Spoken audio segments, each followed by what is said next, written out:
Hi guys. Well, the verdict is in. And you know guys, guilty on all counts. Now, as the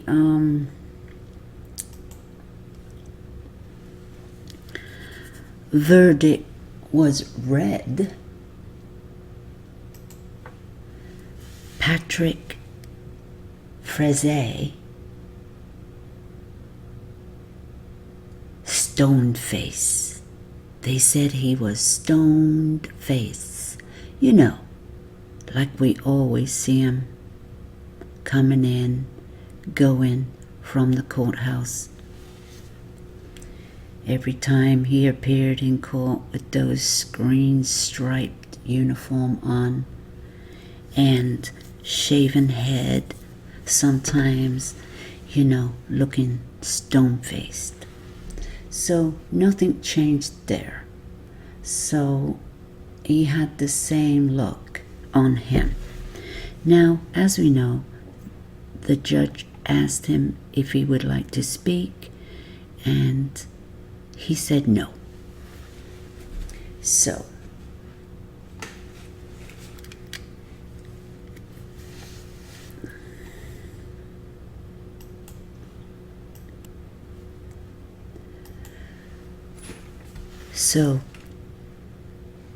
the jury were given the case,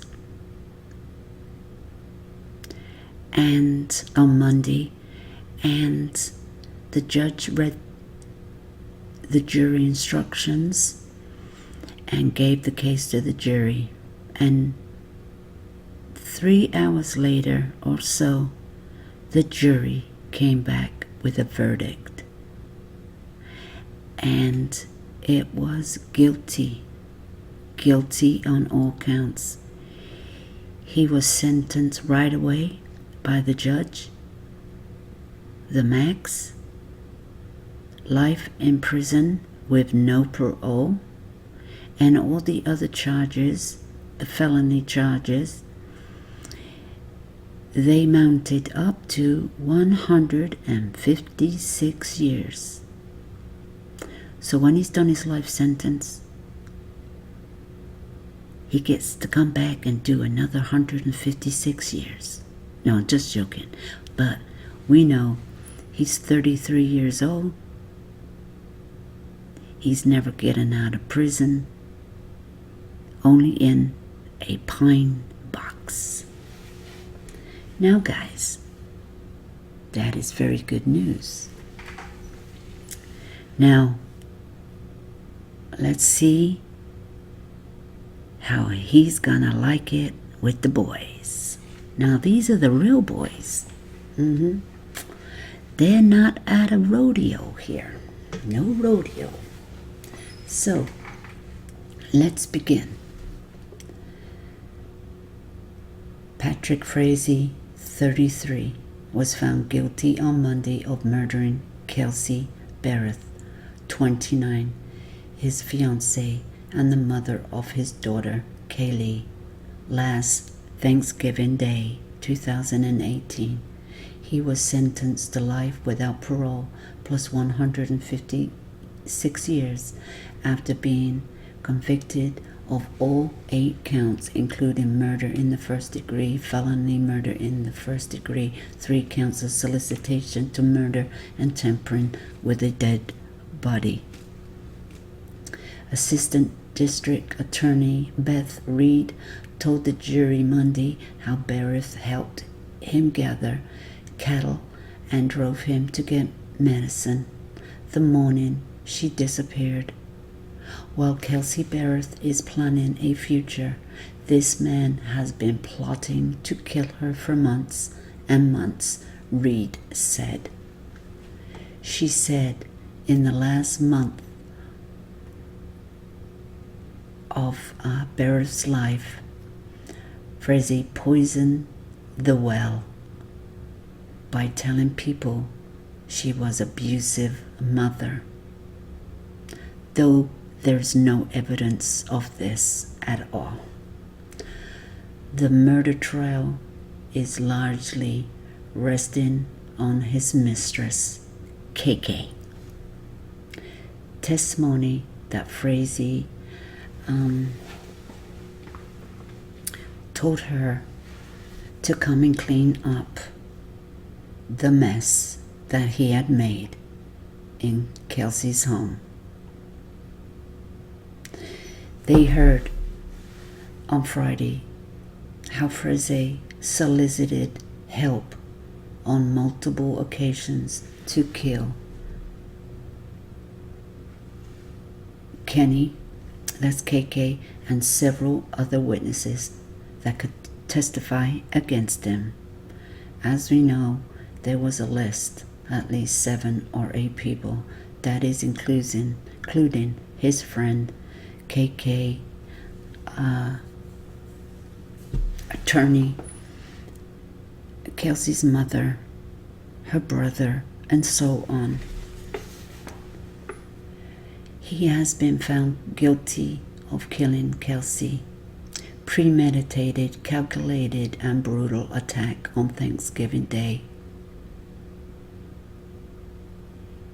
It only took the Teller County jury just over 2.5 hours to find Frazee guilty on all 8 counts. Judge Scott Sells sentenced Frazee to life without parole for the murder in the first degree and felony murder, be followed by 3 consecutive sentences of the maximum 48 years each for the 3 counts of solicitation to murder and the maximum of 12 years for tampering with a body, again to run consecutively, to be followed by 5 years of parole. I don't think he's going to make the parole. Do you guys? No. So, just throw that one in because it's the law. Life without parole plus 156 years, guys.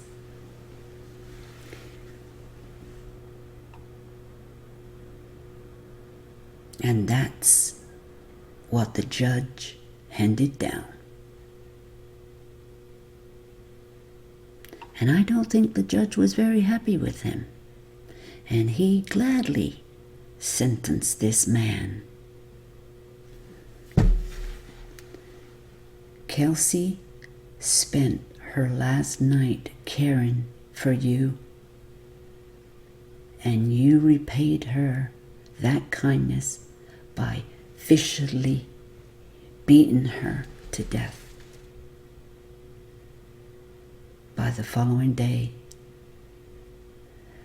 the judge told the defendant, Patrick Frazee,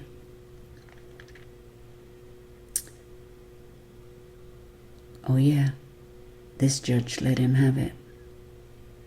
The family and the prosecution had asked for the maximum sentences on each of the 8 counts, and the judge obliged. Kelsey's mother, Cheryl, and brother, Clint, listened to the sentencing announcement on speakerphone. The judge said Kelsey was a wonderful mother, a beloved daughter, sister, an accomplished pilot. Your crimes deserve the maximum punishment illegally available in the state of Colorado, and I intend to do that. I'd love to see in his face. And the judge also told him to stand. Kelsey's family members wept and embraced the prosecution team after the sentence was handed down.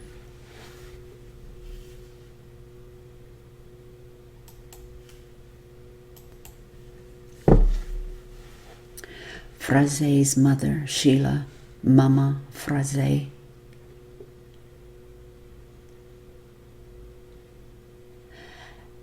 As she sat in the second row of the public gallery, she remained seated while others stood for the jury's dismissal. Look how disgusting she is. She didn't even stand for the jury. She should have been held in contempt of court for that only. Because there's one thing that we do in the courts is stand and sit for a jury.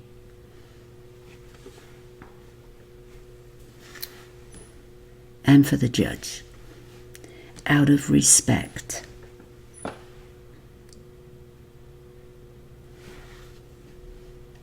I wonder what she's going to do now. Well, who cares?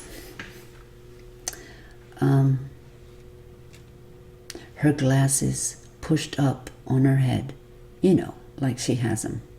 Her eyes looking down. Also, the victim's family asked for a no-contact order to be instrumented between their family and Frazee's. In a statement read out in court, her mother described the families as having displayed cowardice in the withholding information and choosing to support and murdered. They also announced their intention to adopt Kelsey's child and asked that the usual procedures be streamlined in what was an extraordinary case to allow them closure and the freedom to get on with their lives. The family's acknowledgement that without KK, Crystal Lee, cooperation, a conviction would have been difficult, if not impossible, but they were clear in their belief that she should have received a heavier potential sentence than the maximum 3 years as per her plea deal. His voice breaking with emotion, Kelsey's uncle, Scott, read a lengthy statement from his sister, Kelsey's mother, Cheryl, as well as letters from former colleagues and an account of his own devastation at the loss of his beloved niece. We have yet to see any remorse for anything other than getting caught, Cheryl wrote. The only thing she didn't do was swing the bat. The family did not seek the death penalty because Cheryl said, "We believe in a forgiving Savior and hope that Patrick will take the opportunity to repent and seek forgiveness. We respect life and leave Patrick's in God's hands. It's not ours to take."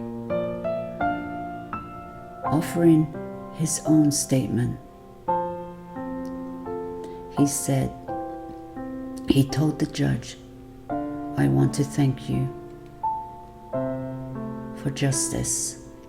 It's been our prayer as we've prayed on what to do, what to think, what to say.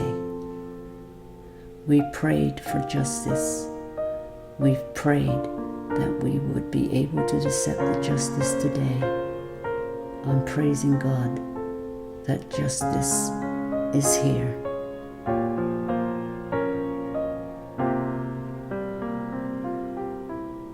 I am a hugger.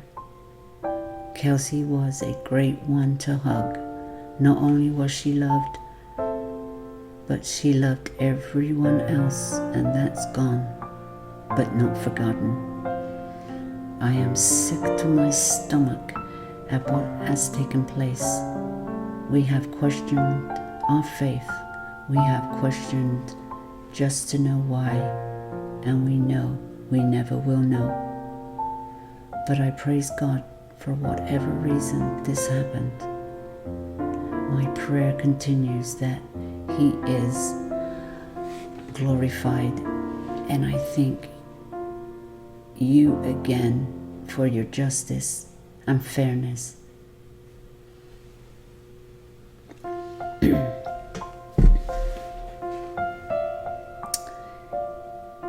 Speaking after the verdict, District Attorney Dan May said, "We formed a special relationship with the Barreffs.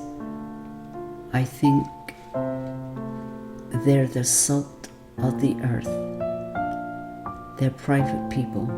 It's been a very difficult time for them, but the judge's words and decisive sentence has given them a sense that justice was done. How long that will last, I don't know." Asked how the family are coping with the absence of a body to bury, he said, "They're very religious. They know exactly where Kelsey is today. And I think that goes a long way." The court heard on Monday during closing statements that Kelsey spent the final hours of her life helping and planning a future with the man who was plotting to kill her. This was damning conclusion presented to the jury in the prosecution's closing statements of Patrick Frazee's murder trial in Teller County District Court, Colorado, on Monday. "We all wish Kelsey Barrett would walk through the door right now," Assistant District Attorney Bev Reith began. "That's never gonna happen." The words she said, Frazee, 33, himself used days before the search for Kelsey, 29, turned into a murder investigation. That's right. That's what Frazee said. Reed set out the hours leading up to the Kelsey's death, how she helped Frazee gather cattle, how she drove to town to get him medication when he felt unwell, how she spent her final hours searching the internet for ways to help stomach ulcers and recipes for Thanksgiving dishes. Pointing to where Frazee sat in court, head bowed, Reed said, "While Kelsey Barrett is planning a future, this man has been plotting to kill her for months and months." The jury has now gone into deliberations after hearing the defense's final remarks. Shortly before 1 p.m., the jury came back with a request to see a copy of a still image shown in the defense closing statement. The picture was a time-stamped picture of Patrick Frazee at the door to Kelsey Barrett's home, holding something in his hand. Ooh, really? The prosecution claimed this could be a tote. The defense recluded that motion. Reed said he knows when she goes to the store at Safeway, where she was last pictured alive, to get sweet potatoes and get in a recipe for bread dip. she's never going to eat it because he's going to kill her. Chilling footage of Frazee pulling away from a ATM on November the 22nd in his red truck, a black plastic tote clearly visible in the flatbed behind him was shown on the white screen. The next time the tote was visible, Reed contested it contained Kelsey's body and beaten body, which remained sitting there while Frazee drove to eat Thanksgiving with his family. Reed told the jury how Frazee have fabricated and manipulated text communications across the following days to lead others to believe that Kelsey was still alive after November the 22nd, 2018. He claimed to have had conversations and to have received a final text from her. Reading, "Do you even love me?"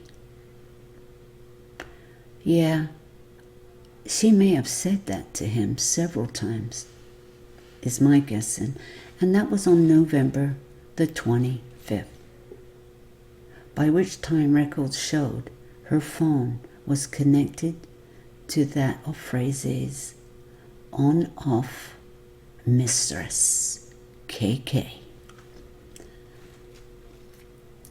who was back in Idaho, having traveled to Colorado to clean up the mess Frazee had left behind. Reed reminded the jury that Frazee made 0 attempts to communicate with Kelsey after this date, despite the fact that cops were entirely in the dark as to her fate, and hopes remained to find her alive. But while others were out looking for Kelsey, Reed said, "Before this becomes a homicide investigation, Frazee was out looking for an alibi, making sure he was on surveillance footage at Walmart and seeking out similar footage from a bank ATM day after Thanksgiving."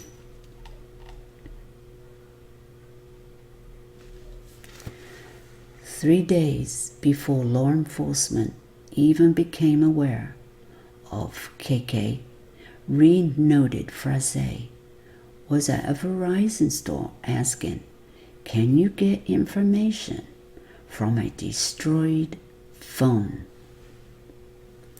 As she pressed and pressed for the jury to find Frazee guilty of murder in the first degree, she reminded the jury of what she said was proof that this act was a combination of a long-standing plan. She said everything was deliberate, everything was premeditated, and everything was brutal. Last week, the jury heard from blood spatter expert Jonathan Priest, who estimated that Kelsey was beaten 10, maybe 15 times, maybe more, with a baseball bat to cause her death, and leave behind the bloody crime scene described by KK, Kenny. She reminded Frazee's own words, according to Kenny, "I wouldn't do it that way again. It's inhumane." She said, the defendant, his words, "It was inhumane." And she reminded them of Kelsey's last words, "Please stop." Last week, the court heard from Frazee's friend, Joe Moore, who testified that he had told him, "I found a way to kill her." And they heard from Kenny, that's KK, who told them that Frazee had tried to get her to kill Kelsey 3 times. Addressing the credibility of Kenny, who the defense had at one point thought to present as an alternate suspect, Reed said, "Everything that Crystal Lee told you is corroborated by evidence." Reed reminded the jury how Kenny had walked right up to the burn site on Frazee's remote ranch. 2 expert witnesses last week testified to there being evidence of a human body being burnt to the point of consumption at that site, along with fragments of a human female's tooth. Reed asked, "Do you know how much of the defendant's story is corroborated?" 0. None. In fact, everything is contradicted. She reminded the jury of the detailed and damning timeline, painstakingly constructed from phone records of texts, calls, and pings that placed Kenny in Colorado and Kelsey's phone first with Frazee and then with Kenny in Idaho.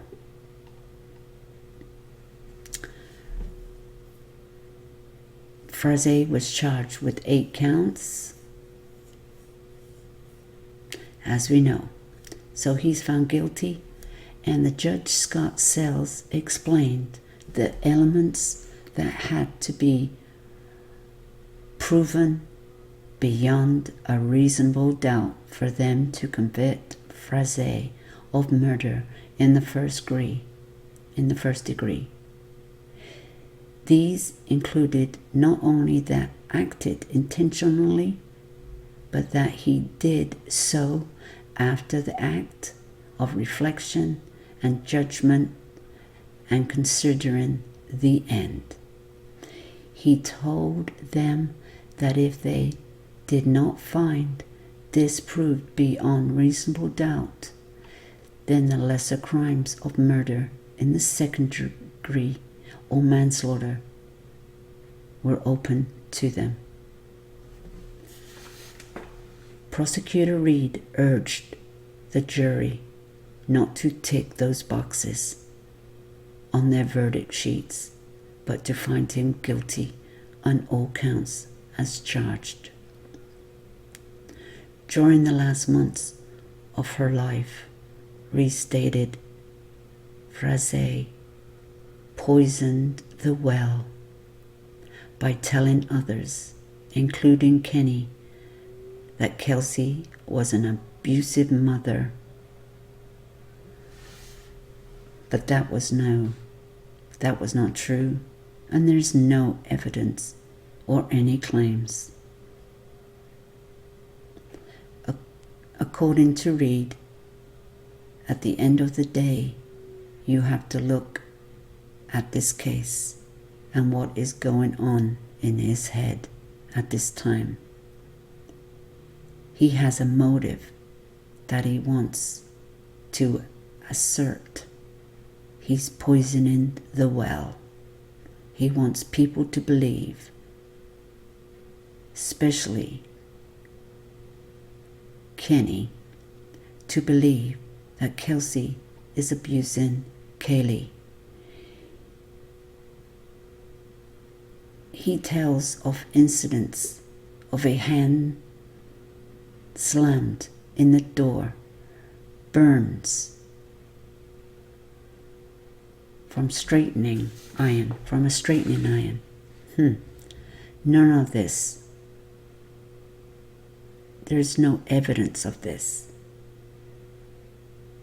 Anyone who saw her said Kaylee appeared happy and healthy. The defendant has concocted an excuse. Reed insisted a reason to try to get custody. A reason, perhaps, to kill. Turning back to the jury, Reed addressed the issue of motive. She said, some might think it's financial. There was testimony last week that suggested Frazee may at one point had been the beneficiary to Kelsey's life insurance. Some, Reed continued, might think Frazee's reason was a loss of control of his relationship with Kelsey and his daughter, especially when she wanted to move near her job, which was an hour and a half away. Oh yeah, she was going part-time and she wanted to move. She wanted to move near her job. Could have been another reason. But the truth, Reed said, pointing to Frazee, is that only one person knows that motive, which is why you as jurors have to find one. Nobody, no crime. That's what the defendant has been banking on for several months. That's what he's banking on today. But everything in Frazee's behavior following Kelsey's disappearance, the cell phone trail, the burn pit forensics, and the DNA and blood retrieved from the scene points, she said, to his guilt. Last week, the court heard from a former inmate who told how Frazee had tried to take out hits on key witnesses, including Kenny, his friend Joe, the Barris family, and the lead investigator, Craig. It speaks volumes about his state of mind, she said. She urged, in every sense of the word, this was premeditated, calculated, and cruel murder, no matter which way you look at it. The courtroom is where the truth is laid bare, where the vial of cover-up and deceit on the part of the defendant comes to light. Ladies and gentlemen, Reed concluded, the evidence compels you to one verdict, and one verdict only, and that is that defendant is guilty, guilty, guilty.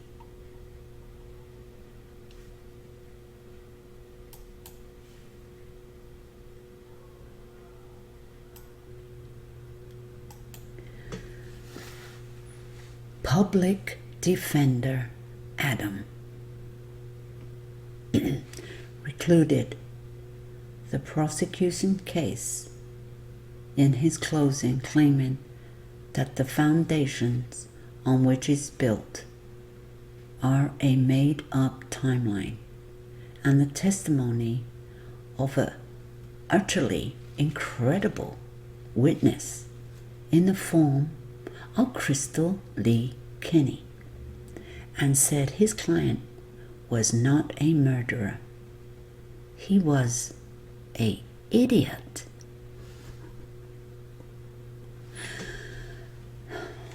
Here. He said Patrick Frazee came off like a total fool. The only reason I'm not using stronger language is we're in the courtroom. Too much attention meant he said stupid things. What sort of person tells their friend, I found a way of killing her, if they intend to murder? He does stupid things, and that allows the prosecution to build circumstantial case around him. He acts the fool, and as the trial approaches, he starts talking to a gang member in a jail. That is not proof of a crime. It is proof of being an idiot. Yeah, we know he's an idiot. He also says, dismiss the timeline built in part from the motion-activated cameras mounted on Kelsey's neighbor's house as made up. Yeah, it's made up. I'm beginning to think this defense is as crazy as he is. There were no images of KK at all, he pointed out. Yeah, but we know why. And though she claimed she had cleaned the door from the outside and there was no image of Frazee carrying a tote, despite investigators claiming it was possible.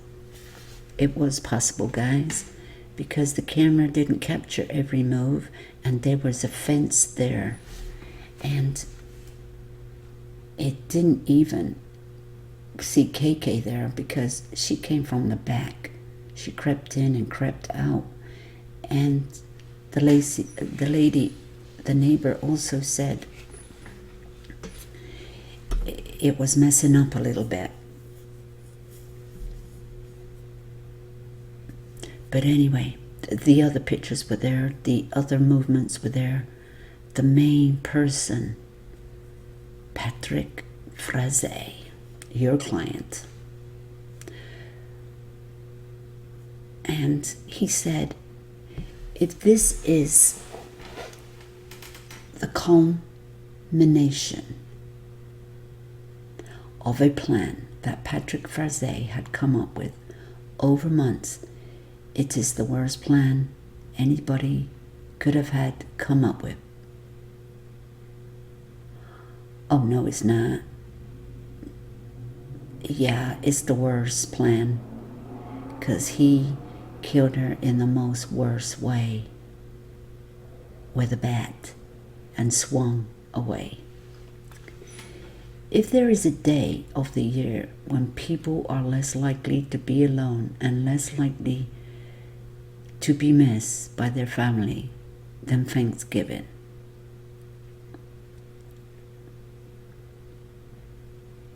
Right, because she wasn't going anywhere Thanksgiving. And why Kelsey's condo? You heard that Patrick and Casey were out in the middle of nowhere, checking cattle in the middle of the night. So why would he pick the tiny condo, the worst location in the world, when he was out on the middle of nowhere with her hours before?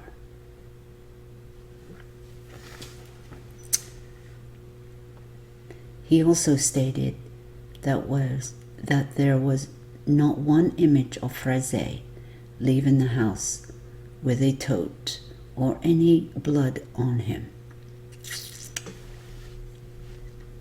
No, because he washed his clothes. He washed his clothes in the washer and dried them. He was in that home for hours.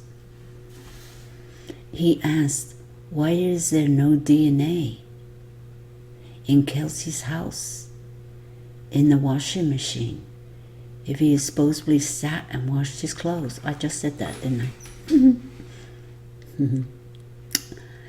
Because he used gloves too. As for Kenny, he asked, why would you believe anything she said?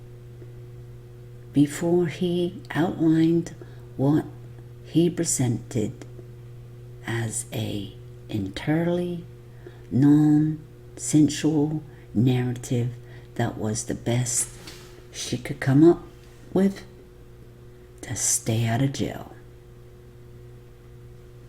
He also said Crystal Lee told investigators that she did everything in a way that she wanted to be caught. She could have you believe that, for instance, of being caught, she traveled to Colorado 4 times in 3 months, that she drove through the night on Thanksgiving, and that some point she realized she was driving to come to clean up a murder scene, that she didn't call the police, but she picked up the keys from the person she believed had carried out the murder, spent 4 hours cleaning it up, carried the bloody evidence out of the house, the friend's car that had expired plates, dragging it across half the state, Utah to Idaho. Then she picked up a burger and Coke and went to Patrick Frazee's home, stood and watched him light a fire, had a slice of pizza and water, and drove home. Yeah. He mocked Kenny's claims that she was terrified of Frazee saying, so she talks to him a couple of 100 times, goes on vacation with her friends in Vegas, and when she gets a call from the FBI, she lies to them. Only after striking a deal with the DA, he said, did she come up with the best story she can come up with, sits down and says whatever she has to stay out of jail? We know. We hate her too. Is there anybody who believes this? This is evidence on which prosecution has built their case. The defense said, dismiss blood splatter expert Jonathan, whose imaging of the scene was so damaging, by saying that despite his smooth presentation, He was analyzing evidence that doesn't exist. His analysis was based solely on Crystal Lee's word. No, it was not. You have to be able to cast your vote without hesitation, and if you have hesitation in it, Patrick Frazee is not guilty, and the prosecution has built their case on foundation that cannot support it.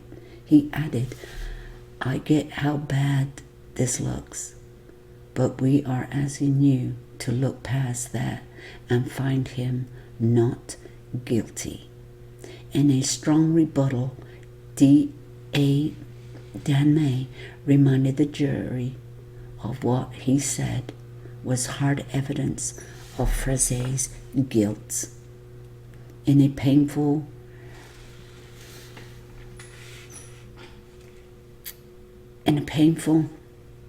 way, he told the jury to find Frazee guilty, telling them he beat her, and he beat her, and he beat her, repeating the phrase 15 times. And he brought their thoughts back to the heart of the case.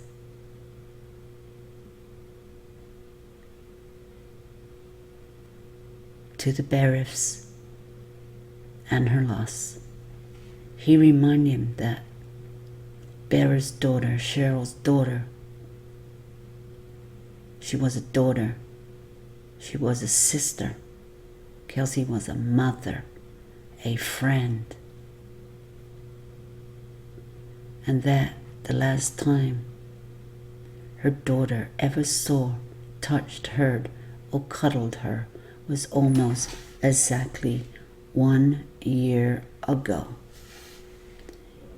He said, I wish justice could bring Kelsey back to the door, but it can't. But we are asking you to hold this defendant accountable. That is what justice can do in this case.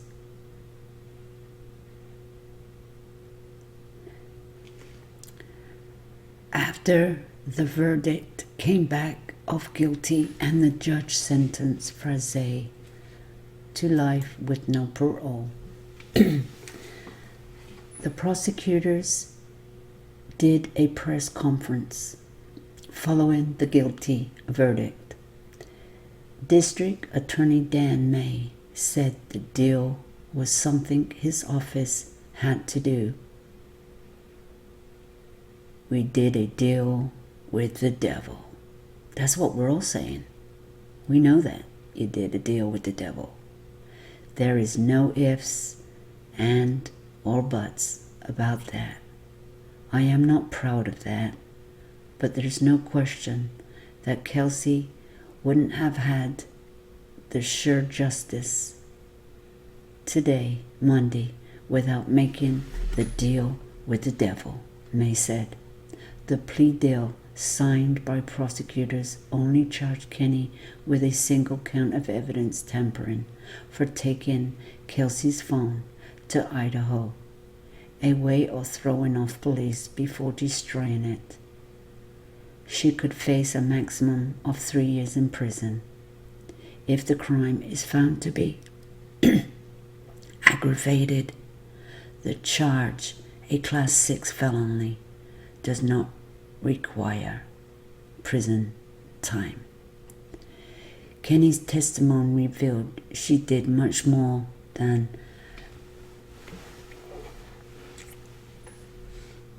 manipulate Kelsey's cell phone, causing her to become the target of a strong online scrutiny. Under oath, she said she came down from Idaho 3 separate times with plans from Frazee to kill Kelsey, but it doesn't appear her plea deal will change.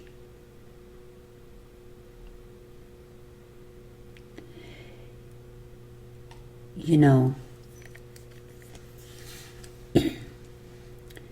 They had burner phones. What was said on the burner phones? She used burner phones a lot. She even gave Kelsey the number to the burner phone. Now she had 2 burner phones. So I'm guessing Frazee and KK had burner phones. She took those 2 phones and got rid of them too.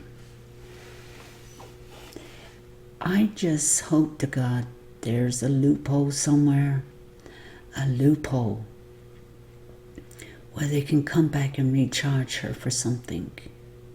Now I'm just waiting for that, guys, because I bet you they're looking into it. They're looking into it, guys. So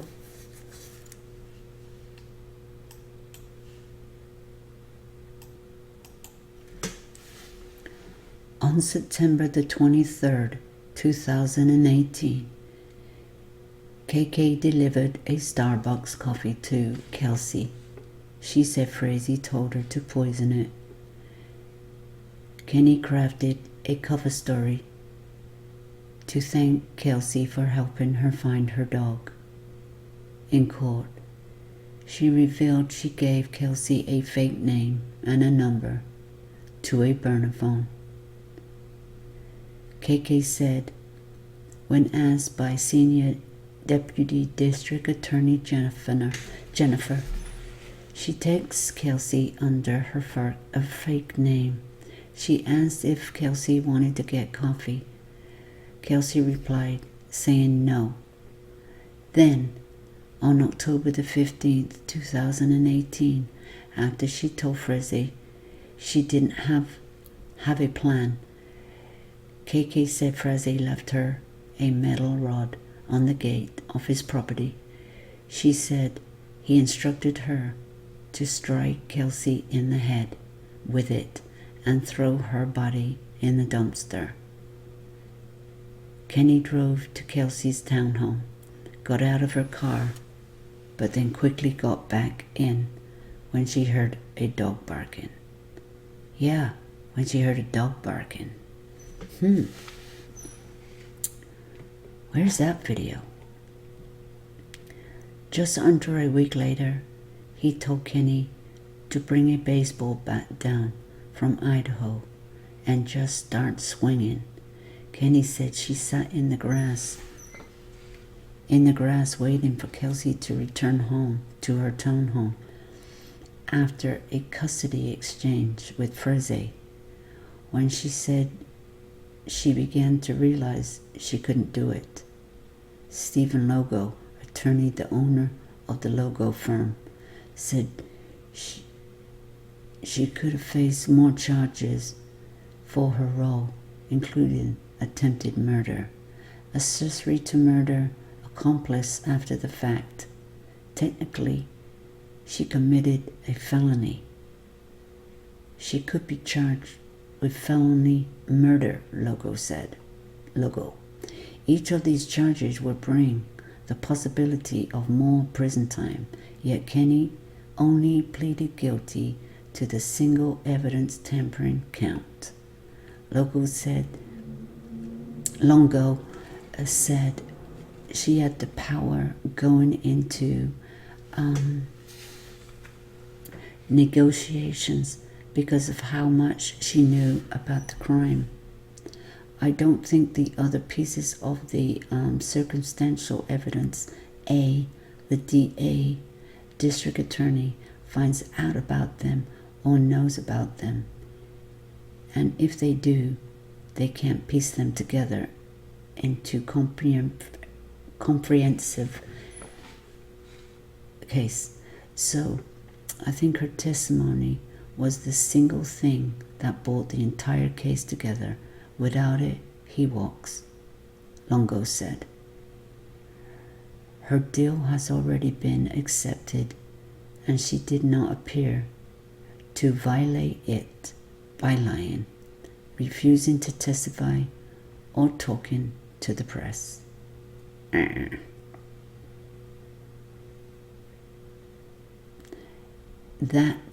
To that end, Longo said Judge Scott Sells really has to consider the deal as it without taking on more charges.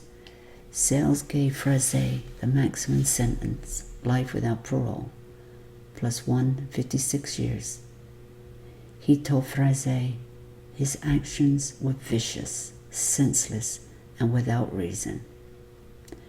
Kenny is due in court for a review hearing on December the 2nd.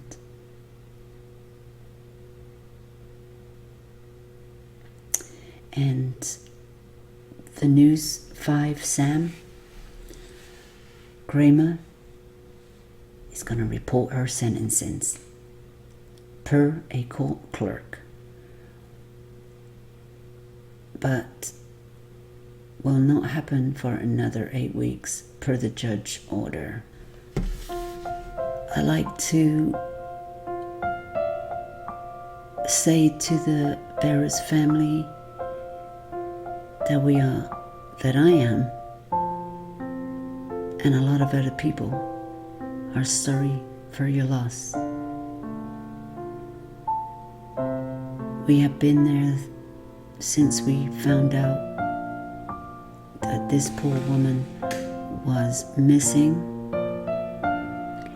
and we are sorry that Kaylee is going to live without her mother by her side. But she has the next best thing. She has her grandmother, grandfather, uncle, cousins, aunts by her side. And we know where Kelsey is too. She's up in the arms of the angels, looking down on her daughter. And she is smiling down because justice has been served.